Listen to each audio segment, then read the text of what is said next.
All about shotguns this week. A load of fun, a load of food and a load of loading for Mr. Crow. It's a feather-free simulated game day. Some of the misses you had there, Charlie, were the best misses I've ever seen. Staying with clays, we reveal our clay gun survey results. Bird brains. Are the RSPB pushing for licensing of all game birds, and what would that look like? First look. Tim tells us all about Swarovski's new binos just as they hit the gun shops. Bargain hunter Clunys Country Guns has great value gunslips just for us.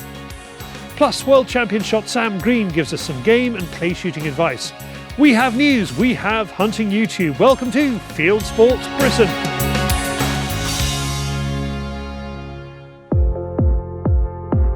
What a challenging shot. We're out with a simulated shoot operator called Truly Simulated and enjoying, well, no idea about the number of clays, but bring 3 cases of cartridges, 750 per shooter, and take a case out with you on each of the 4 drives, just in case. Organiser Tristram Allen puts us into pairs. Paul Childerley gets Sam Betts, also known on Instagram as Betts Pets Berkshire. I get Mr. and Mrs. Crow. Andy Crow was my loader. Could be the title of my memoirs. Spare it. Over! Up! Yes! Go! We tried double gunning, which is very 1920s. We immediately fell into that master servant thing, didn't we? Yeah, we did.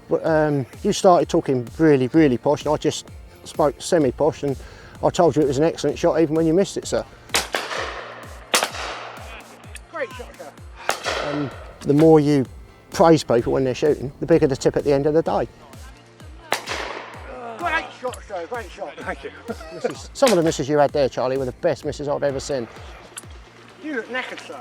I am knackered, thank you. Thank you, Corporal Crow. Carry on. I was telling you to the right, to the left and above, and then you started arguing with me. They're all above me, Crow, they're all above me. Well, I'm trying to help you, Charlie. Right, cut, we're shooting now. Yes, Crow, your turn to shoot. My turn for revenge. Oh, well shot, sir, well shot. Very good. Oh, very well shot, very well shot, very well missed. Hang on. These are serious birds off here, I'll tell you. I'll take it all back, Charlie. Get the other gun out, babes. Get the other gun out. Oh, make sure I shoot the one behind. The barrel's in my hand. I think it's some of the highest clays I've ever shot.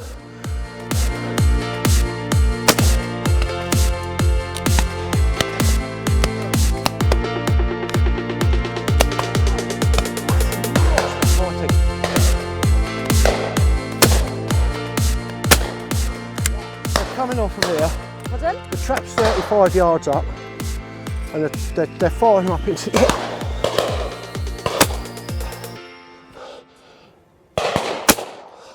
They are up there, I'll tell you. Despite the pressure, there is always time to observe how the others are doing. Imagine our delight when we see former rugby international Tom Croft has not brought enough shells. Perfect timing.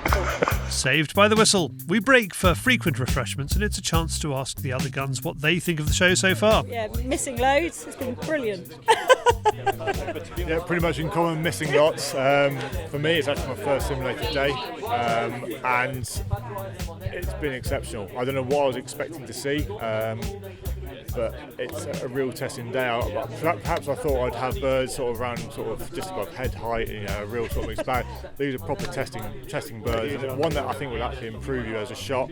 You're surrounded by incredible shots, including Sam, where you can actually look over and think, well, I need to step my game up. I think probably the advantage of this being a simulated day is that you can probably have a greater array of people. You'll see each peg's got a loader, so you can instantly double up the number of people you come. If you had a traditional game day with real birds, you're limited to the number of people, so this is probably a bit more inclusive. You can probably bring people who haven't shot a huge amount, There's no airs and grace. You haven't got to worry about whether you hit that bird or you wing that bird. It's a fantastic place to actually learn how to shoot game without the fear of, potentially not dispatching a bird the way you should. That's an interesting point about sim days being good for beginners. I ask another of the guns, Claire Sadler, if this kind of day will take over from the corporate clay shoot. I think they both have a place.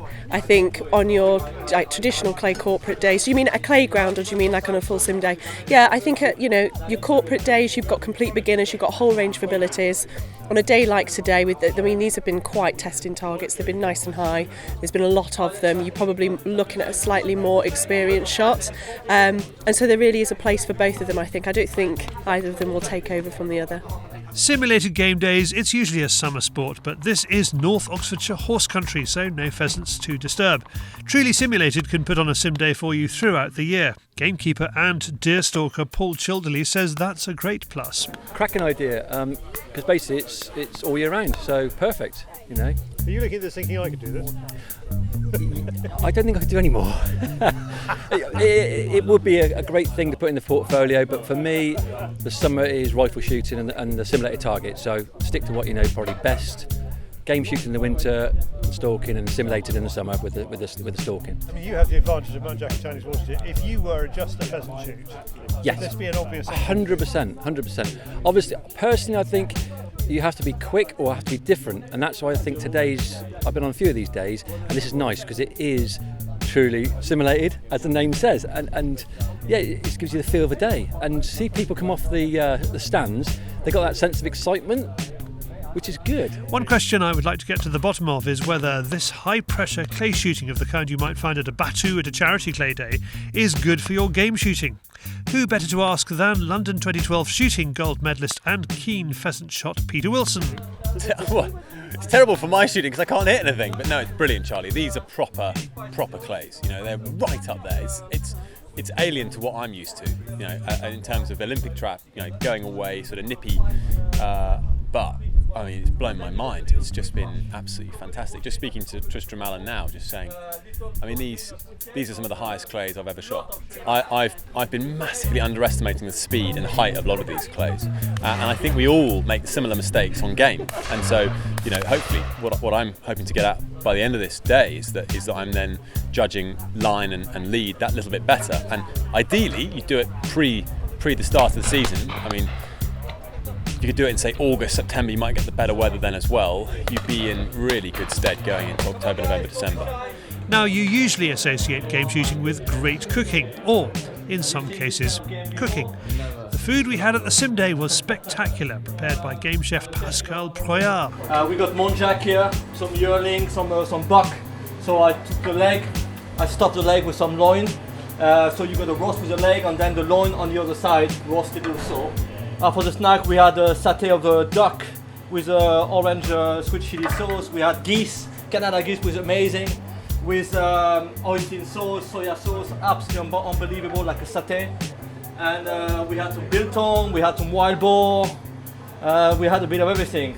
And some like a pastilla samosa of a very slow braised Muntjac. Do you specialise in game? Yeah, well, I was specialising in game, first in fish, but game always been my passion. And so now I'm back to what I love to do, which I've been doing for many years when I was a kid. And cooking should be about hunting, and hunting should be about cooking. The man behind the whole day and the company Truly Simulated is Tristram Allen.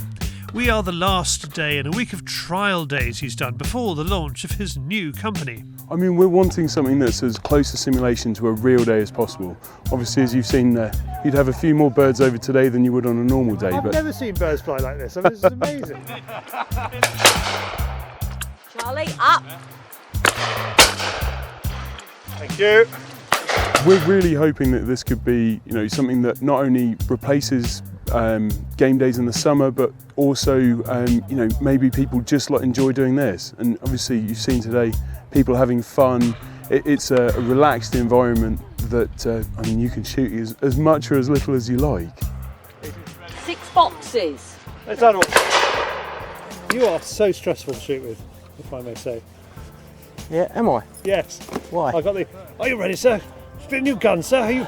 You missed that one, sir. Oh, well done. Good shot, sir. Whenever I miss. Good shot, sir. Oh, you missed that one, sir. Yeah, thank you, Crow. That's very kind. It's called encouragement, sir. Charlie, you're getting slower and slower. I can't do it anymore. It's good fun. It's awesome fun. But I've been flat out on the pigeons and I'm just overleading all these big time. But no, it's good fun. I'm loving it. And the towers, they got them up on towers, and they're, well, you can see by the towers they got up there. They're on telehandlers, and they are up there a hell of a long way. And they're firing them up in the air. They're coming from all angles. They got what they got there. 1, 2, 3, 4, 5 on that one. The birds are covering all of us, and they're oscillating as well. So no, they've done a really good job of it. Right, 2 blackies. Right, better have a kill on this one then. I think next year they're hoping to put 24 days in next summer. That's their plan.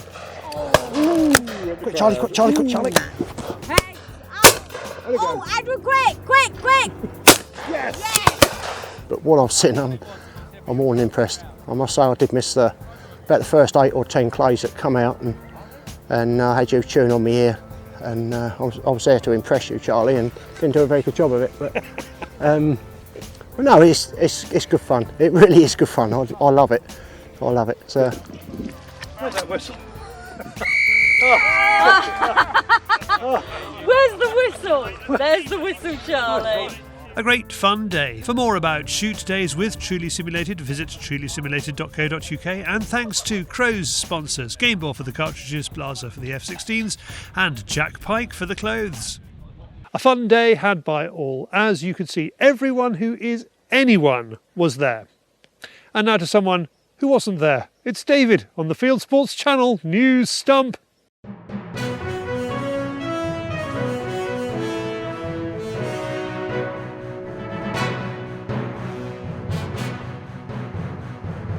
This is Fieldsports Channel News. A wildlife consultant to Boris Johnson is calling for rural terrorism against shoots and hunts. Dominic Dyer is a former civil servant after working at what's now DEFRA and chief executive of the Badgers Trust. He's visited 10 Downing Street to advise Johnson and his partner Carrie Simmons on animal rights. In a video on Facebook, Dyer says landowners don't own their land and he wants SABs to fight for control of the countryside. We need to take back control from these people. They don't own the countryside. I'm really grateful to all the hunt SABs and monitors and everyone that's out there every day of the week, not just weekends, keeping a track on what's going on in this war on wildlife in our countryside. Members of Parliament have rejected another attempt to require food imported into this country to meet domestic safety standards post-Brexit. The House of Lords changed the agriculture bill to force trade deals to meet Britain's animal welfare and food safety rules from the 1st of January, but MPs overruled it. Campaigners are concerned about an influx of chlorinated chicken in a future trade deal with the US. The government insists existing laws are good enough, and EU rules banning imports of chlorine-washed chicken and other products will be written into UK law. The Lords' changes allowed MPs to veto trade deals related to food imports. Ramblers in Wiltshire are complaining about open access land being closed for months because of a pheasant shoot. The owners of Top Partridge Shoot, Gerston Down, first applied to Natural England for exemption from the open access rule in 2011. The Ramblers say they don't mind the area being closed on shoot days, but think a blanket ban is not fair. Natural England has sided with the shoot. Traditional Boxing Day hunt meets in England and Wales could be cancelled this year. Organisers are said to be concerned about getting too much attention, according to The Telegraph. An estimated 250,000 people gather each year to watch their local pack of hounds meet on village greens and at pubs. The paper says this will be the first time in living memory the traditions will be cancelled. The chairman of the Scottish Gamekeepers Association has been awarded an MBE. Alex Hogg received the honour of Member of the Order of the British Empire in the Queen's Birthday Honours List for services to gamekeeping in Scotland. The organisation said few have given more in championing the profession in Scotland. Hogg said he's very proud and dedicated it to all the hard-working folk behind the scenes. A tracker of big cats in Britain says we have a booming population of leopards and pumas. Rhoda Williams and her partner Jay Opie, a military-trained tracker, have been investigating big cats and monitoring their behaviour. Watkins has spent more than 20 years investigating them. She honed her skills with the sand bushman in Namibia. She says a lot of UK sightings are nonsense, but there's too much evidence proving there's a decent-sized population. And when you're out all the time, which I'm sure, like as you are, you see things that kind of don't quite fit with our expected wildlife signs, should I say. And the types of habitat we've got, particularly in Cornwall and places like the Quantocks, but those habitats are fully capable of supporting predators, big predators. Researchers in Ireland are to study the survival and behaviour of hares released after being used for coursing. The move follows the introduction of an opposition bill to ban hare coursing, and the research is likely to shape the government's position. The Animal Health and Welfare ban on hare coursing bill was unopposed by the government at the first stage when it was introduced last month. The National Parks and Wildlife Service is spending €135,000 on the study. A spaniel that can sniff out squirrel pox could save the reds, according to the dog's owner.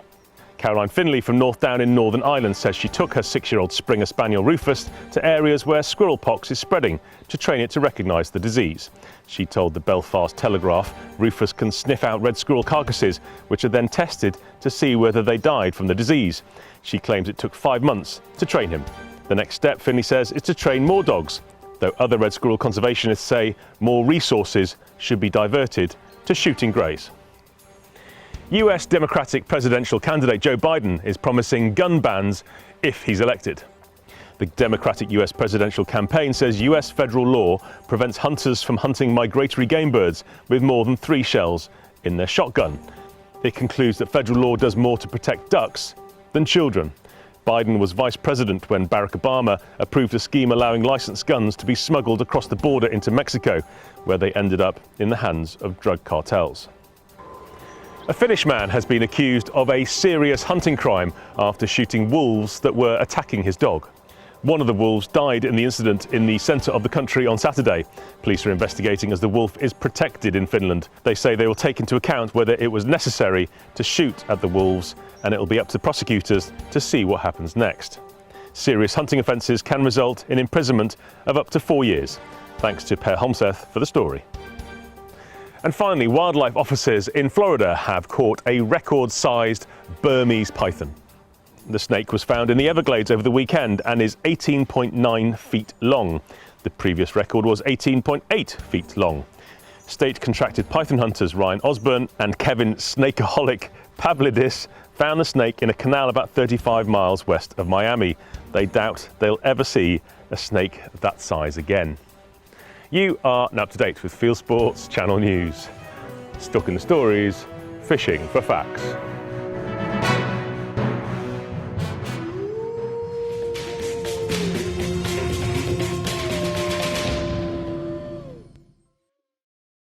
Thank you, David. Lots more where that news came from on our website, link in the description below. Later in the show, Top Shot Sam Green on how to shoot straight. First, we do like a product launch, and Tim Pilbeam has been playing with the latest high-end glass from Swarovski.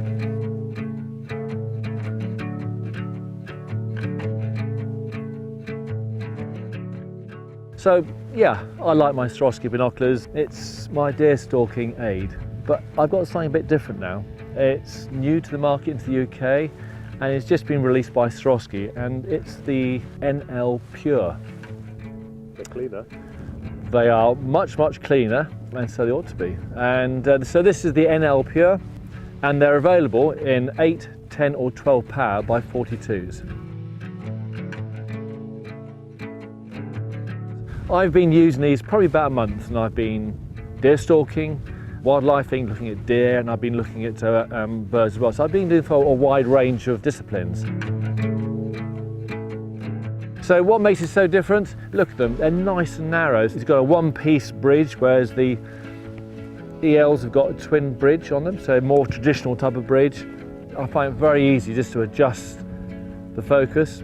Okay, they just need to be in the perfect place, I suppose, in some ways.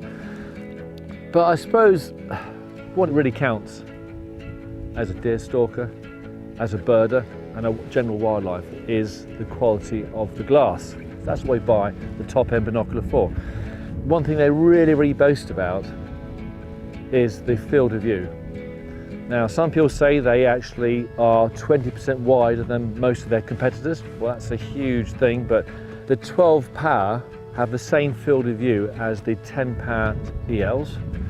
The 10 power have the same field of view as the 8.5 power ELs. So it's quite impressive, actually. So I don't know how they've done it, but when you do look through them, yes, the field of view is a lot wider, absolutely brilliant, but normally if you have a very wide field of view, there is a sacrifice perhaps. There's a sacrifice in the I suppose it's a field flatness of the image. I suppose there's a technical name for that, but things can feel a bit flat. I just find the image it's not quite 3D, but it feels like 3D. So they've done something to this. Obviously the lens coating, the Swarovski lens coating they use in these binoculars is exceptional. But the depth I find is quite exceptional. Now these ranges are 8 power because they're kind of more stable. They give me more light coming into my eyes, so that's my choice as one gets a bit older. But these 12 powers are just as bright as my 8 powers.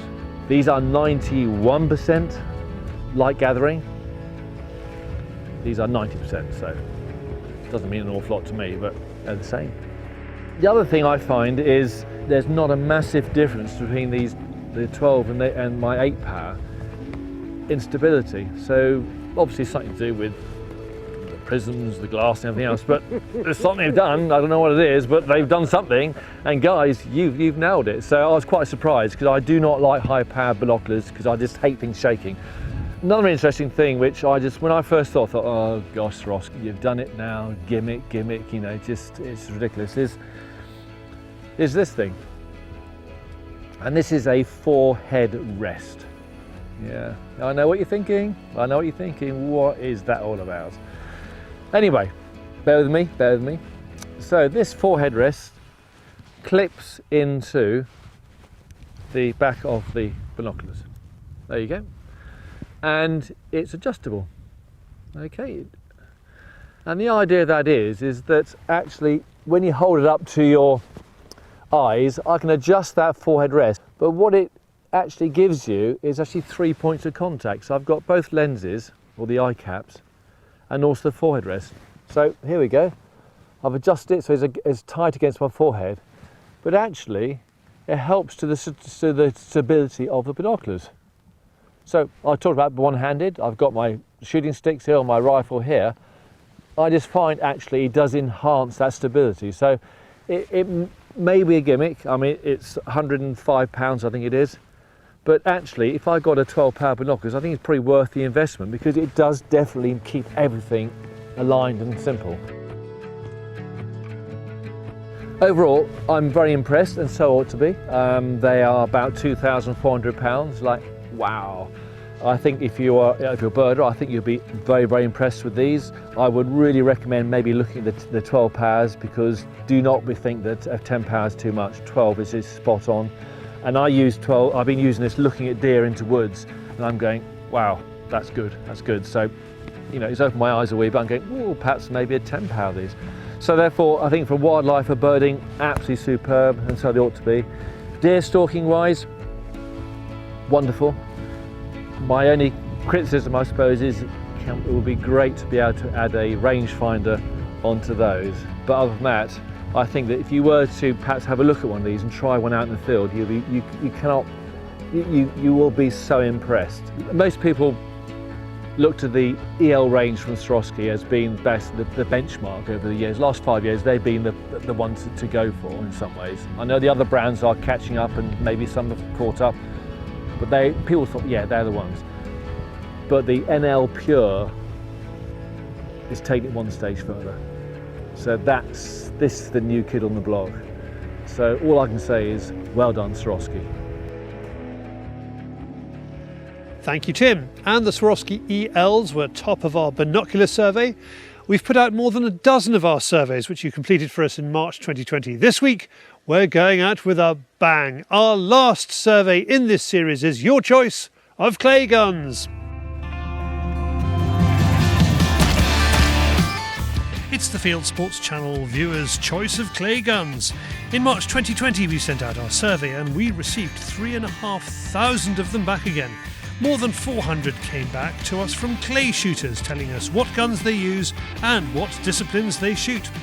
87% of you who shoot clays shoot the sporting disciplines, 22% of you are trap shooters, and I have no doubt heading for Olympic glory, and 19% of you are doing the same shooting skeet.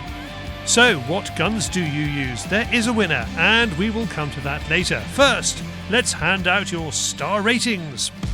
For reliability, you give your best rating to Blaser.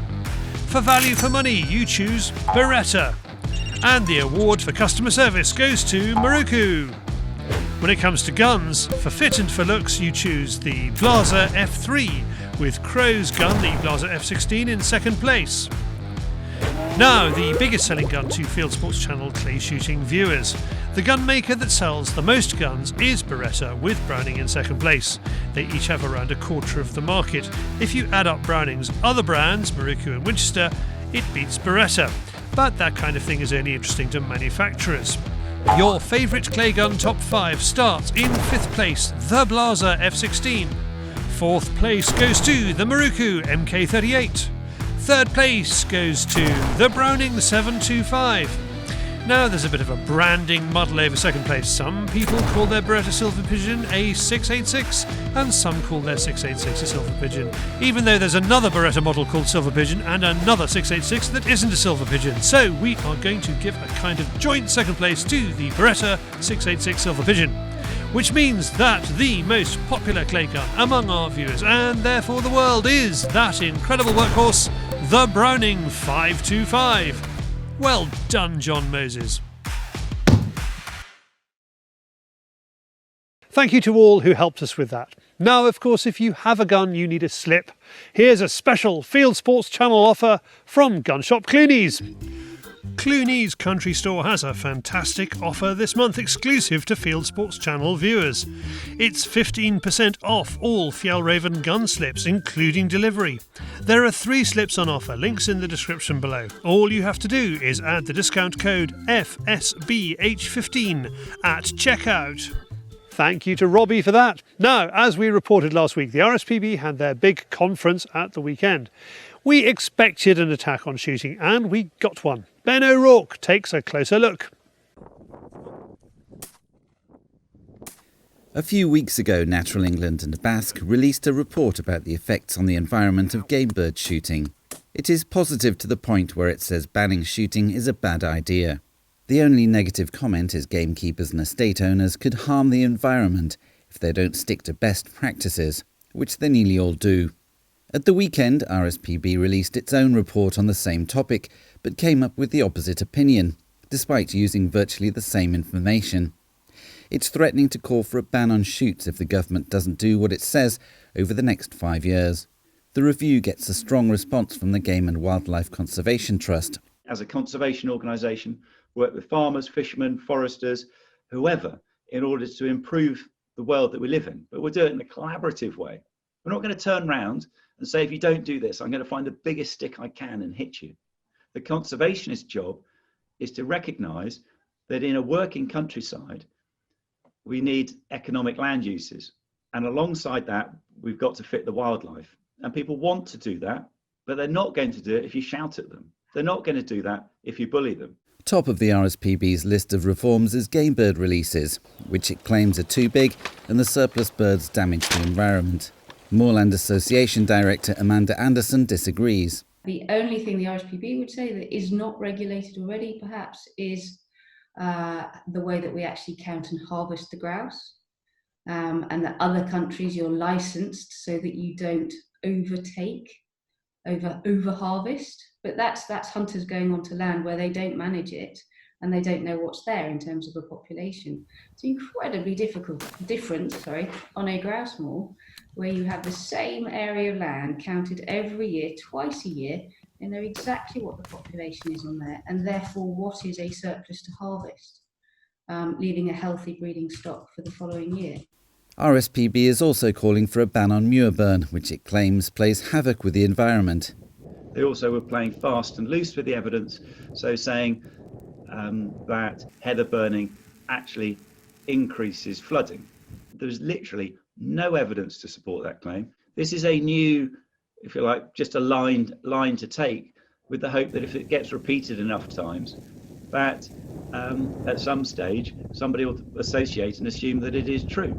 It was an extraordinary press release that mixed up just fire, any kind of fire, that made people think fire is bad. And again, that's cherry picking, and it is rhetoric. It is trying to get people to think something and vote with their feet immediately because it sounds bad and damaging. Another accusation RSPB slings at the shooting community is raptor persecution, which it is using as the basis for wanting game bird shoots to need licences to operate. The whole licensing argument for the RSPB actually hinges around whether their failure to prosecute people using the existing criminal legislation, and they now want to have a civil burden of proof, which is just on balance of probability rather than beyond reasonable doubt. Their historical data has given them a figure of 70% of gamekeepers or game interests connected to prosecutions in court. Fair enough if that's their data, but actually if you look at the last 10 years only, that drops to 12%, and that equates, as you just said, to actually probably one a year. That's hardly, I think, a case to call for legislation on a particular issue. An issue that we are adamant we are going to sort out and stamp out completely. RSPB also wants a lead ban, which GWCT and Moorland Association have already called for. The organisations say existing regulations and legislation cover most of what RSPB is demanding. Shooting and landowning organisations call the RSPB's Game Bird Review inaccurate, partisan and based on ideology, not science. Surely it's for the RSPB to do what the people of Britain say, not the other way round. Thank you, Ben. Now, we are talking a lot about clays this week, and someone who knows how to smash them is world champion shot and coach Sam Green.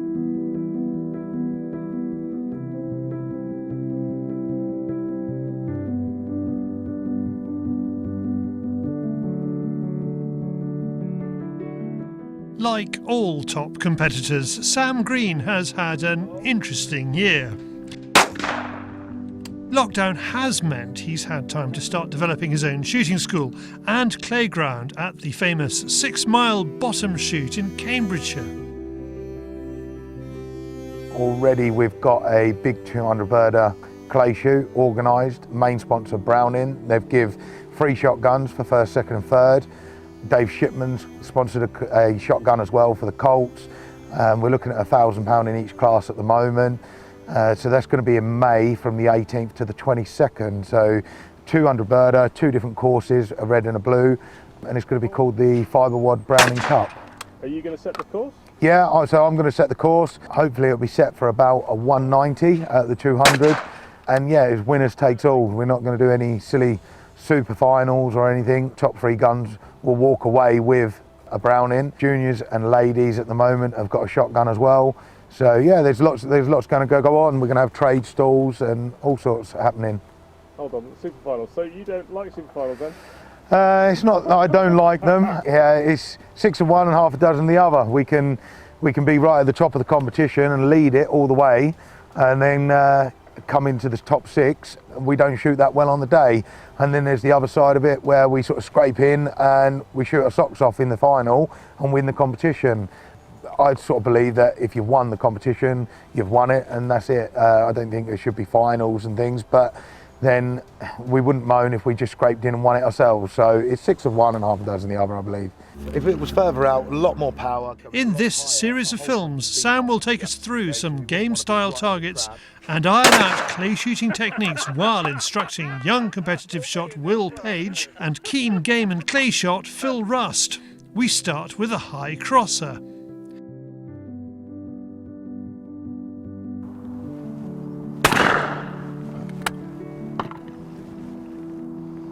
Okay, so the target is coming straight over our heads, but it has got right hand bend on the target. So if it was a high pheasant, that bend would actually be a lot more. So we're coming up from the right hand side of the target. If you just shoot a couple and then we'll go through it. Oh, Perfect. So what you'll notice is what Phil's doing is keeping the gun nice and low.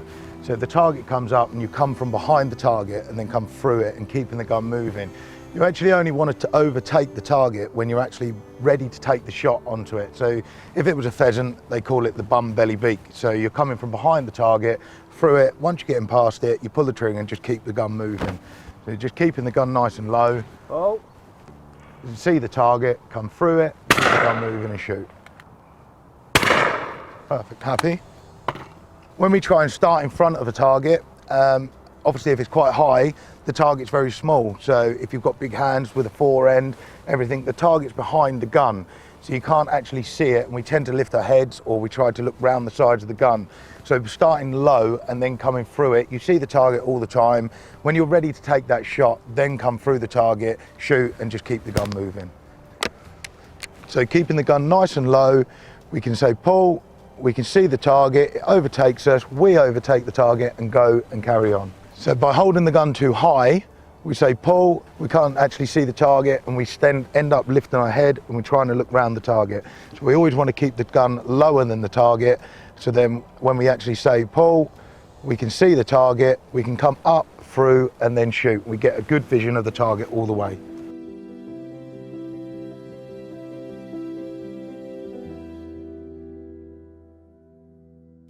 Thank you, Sam, Phil, Will and Browning for making that possible. We'll be looking at different targets and techniques over the next few weeks.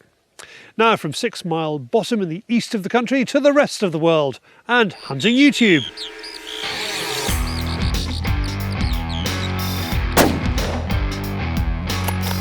This is Hunting YouTube, which aims to show the best hunting and shooting videos that YouTube has to offer. Jean-Paul Godin gets in touch on Instagram to ask me to showcase disabled shooting in the UK. This is him, the seated gun, on a day at the wonderful Ripley Castle shoot earlier this month. Kev Richardson recommends this film, Getting Ready for the Season by Tough Tight Gun Dogs. It shows a walked-up moorland rabbit stay specifically for training dogs. Kai at Bryn's cooking videos are inspiring Pierre and Jared from Boiled Egg Safari, also known as the Quest for Fresh Air Food, to create this channel about hunting and game meat in South Africa. This one is a surprise kudu bull while they are out after springbok. Thanks for getting in touch, guys. Local people defending big game in Africa have turned to YouTube. In this film, a group of community leaders representing millions of people across southern Africa urge UK-based celebrities to stop using their influence to jeopardise wildlife conservation. Staying on the theme, French Instagrammer Lynx Loves Chamois recommends this film from 2017. It's a trailer for a longer film about human-animal conflict in southern Africa. It's made by the team that does Prince William's African filming for his United for Wildlife charity. It's a good week for women hunting on YouTube. That's women hunting on YouTube, not women hunting on YouTube. With some great view counts. Here's US vlogger Kelly Young's take on the deer hunting experience, including lots of retail and a boyfriend she has to beat with a bigger buck. Traditional pheasant trapping and hunting in the forests of northern Thailand with a Hmong trapper here. There's no commentary and it's an easy video to watch and learn from. And finally, it's awards time at the Binocular. The Denmark-based website gives annual awards to hunting and shooting filmmakers. This is the promo video from 3 years ago. Video submissions for the 2021 awards are now open. That's it for this week. I've put all these films into a playlist for you. Click on the eye symbol top right or check this film's description. If you have a YouTube film you would like us to pop into the weekly top 8, email me the link, charlie@fieldsportschannel.tv. That's almost it for this week. I'd like to welcome new YouTube members Brennig Richards, John Kinsley, Felagond, Sean Richards, James Hardcore and Duncan McLaughlin, and Patreon supporter Rennie Van Hassel from the Netherlands. They will be getting goodie boxes. We will be getting our news videos paid for. Thanks again to the whole Field Sports Nation for that. Don't forget to whiz over to our website where you can like us on Facebook and Instagram, follow us on Twitter, subscribe to us on YouTube, and best of all, pop your email address into our constant contact box and we will contact you about this show, Fieldsports Britain, at 7 PM UK time every Wednesday. And this has been Fieldsports Britain. Good hunting, good shooting, good fishing, and goodbye.